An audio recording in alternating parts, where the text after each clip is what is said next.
Hello, viewers. Welcome back to our channel, Footnotes Sports Extreme. We are always here to bring you the breakdown analysis of all sporting activities. Please, if you are new to this channel, please kindly click on the subscription button and subscribe.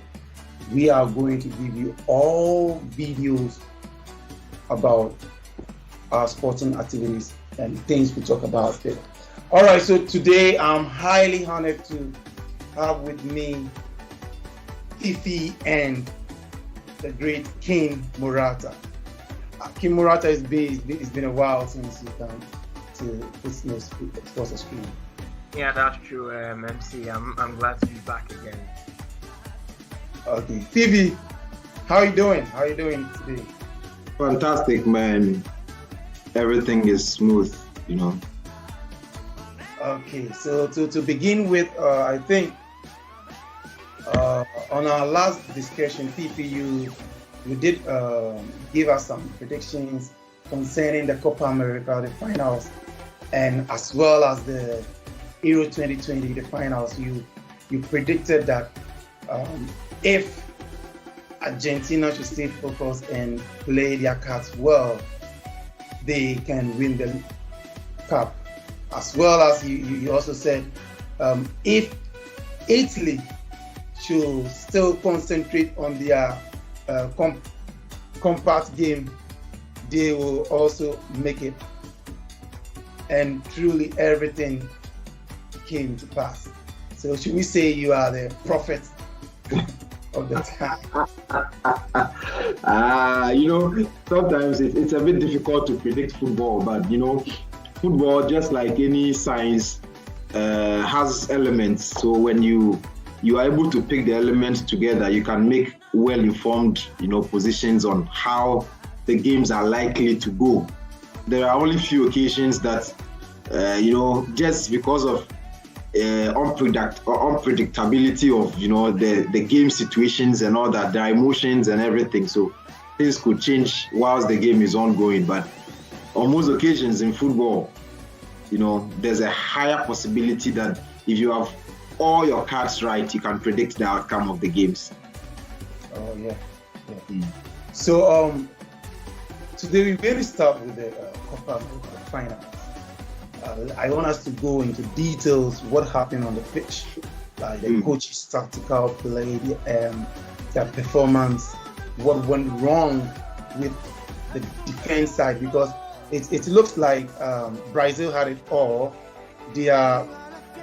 When you look at statistics wise, they had everything right, everything was okay, but even looking at their passes, you could see Brazil had everything. But as you said, no one can predict football, but anything can happen on the field of play. So I want us to today go into details of the Copa America between Brazil and Argentina, where we all know Argentina took the day by scoring Brazil 1. So today I'm going to start with Fiifi. Since you predicted right, I want to start with you so that you give us a very detailed of Brazil and Argentina's game. Well, it's a game that stood up to the expectations, but for some of those who have not followed South American football for quite some time, they found the game too aggressive. It was looking more like some wrestling sort of game. But for some of us who have been following Copa America for some years now, we know that it is for this kind of game why Argentina keeps on struggling to win the titles. Most of the teams in South America know that technically Argentina have a very solid side. So if you want to match them, meet them boot for boot, bully them, the ones putting up the physical game. And I was really surprised. I was not expecting Argentina to play that way in the second half, but it was quite obvious they were trying to protect the lead. I must say that the coach deserves a lot of commendation, a lot of praise. Throughout this tournament, he's been playing Guido Rodriguez. and he's been benching Paredes throughout this tournament. I was quite surprised when I saw Paredes in the game. And there again, he just gave us a surprise in the final. Di Maria, fantastic. You know, he took off the weight that Messi used to carry in some of these games. He just took off the weight, gave Argentina an attacking threat, made sure Renan Lodi was in trouble throughout the game. And, you know, I think that Brazil was caught by surprise because they were expecting Argentina to sit back like they had done against Ecuador and then Colombia. But in the first half, Argentina rather had the best of games. They took the game to Brazil. The game was fairly balanced, and then they got their goals. You remember I said that Argentina has been getting early goals in this tournament. And I remember I said that if Argentina gets an early goal, I expect Brazil to equalize, and then the game should go to a penalty shootout, where I was expecting Martinez to be the savior of the day. However, Brazil scored, but it was an offside goal. So my prediction on that day was not quite perfect. But in the end, I was happy. I was glad. You know, you could even see the Brazilian players were not so sad because even in their minds, it's more like, although we lost, but we are celebrating a wonderful player, someone who has won it all. You could see Neymar cried for a while, and then he went all over Messi, trying to extend his congratulations to him. And in fact, behind closed doors, they were sitting and chatting, and I have seen some Brazilian journalists bashing Neymar for, you know, sitting beside Messi after losing such a cup final. But hey, he is celebrating such a great man. He is celebrating a friend. Although they were fighting for the same trophy, Messi has shown over the years that, you know. But the good thing for Argentina is that at least for the first time in the final, someone took the weight off Messi's shoulder. And if you could recall, in all the finals they've played since 2008, when it matters most, when Messi has been caught up in some hard tackles and in some difficult tactical stretchings, none of the other players have been able to come to the party to rescue Argentina. It happened in 2008. So in 2009, it happened in Brazil 2014. It happened with Chile back-to-back finals where they just needed someone to just put the ball in the back of the net. And God being so good, Di Maria came to our rescue. So for me, the outcome, I am very happy and very, very impressed. And I think that all praises should go to the Argentine coach. I always said that he needed something spectacular to beat Brazil, and he needed that type of aggressive bad boy play to match up Brazil. And that's a good thing. Oh, okay.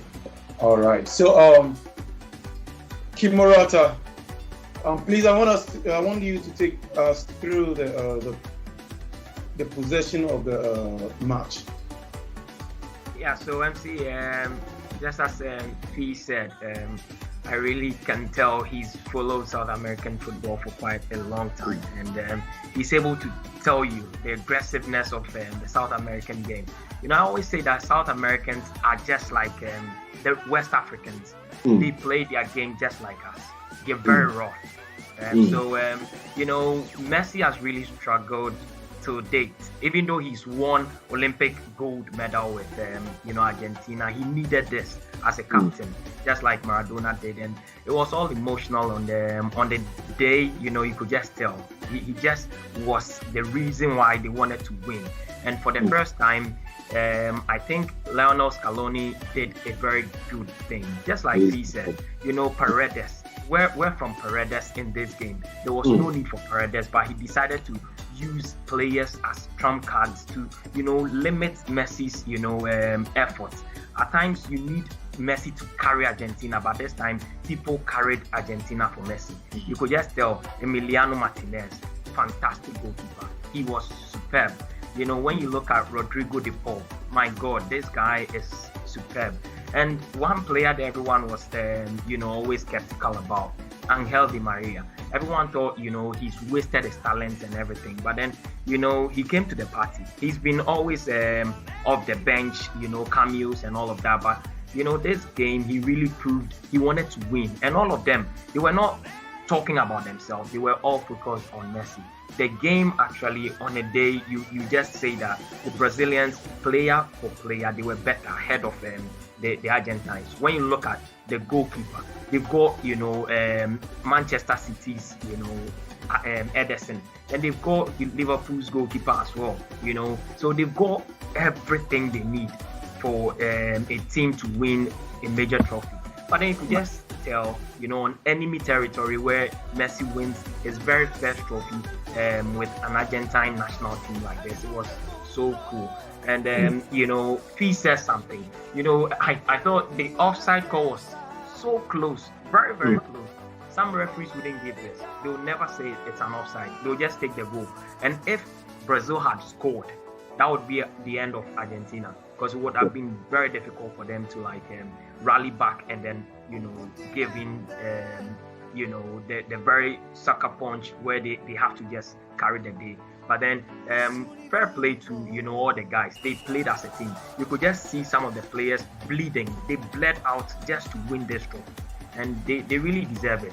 But possessive rights, when you look at the Brazilians, they really played everything. You've got Thiago Silva, you've got Marquinhos, you've got Laudi, you've got all these guys playing. They had all the players. Casemiro has never lost in the national team game where he's played, and this is the first time he's lost the game. So it was written in the stars that Argentina was meant to win against Brazil, their fierce rivals in South American football history, and it was the right call. I was so happy seeing them carry the day, and for the first time they got a very solid team. Messi wasn't pressured. You could just see Rodrigo de Paul pulling strings. You could just see Angel Di Maria trying his best, Acuna. You could just tell them these guys really came to the party and they won it. And it was fair play to them, and I was so happy seeing them, smile at the end of the day. Yeah. Okay, so we will say congratulations to Argentina for the winner of Copa America 2021. Viewers, if you are new to this channel, we'll keep on reminding you to click the subscription button to get notified anytime we upload video. And this Footnotes Sports Extreme, I'm MC, your host. So bringing Argentina and Brazil curtains down. I want us to move to the Euro 2020, where we had a tough game which went into the penalties and ended 3-2 in favor of Italy.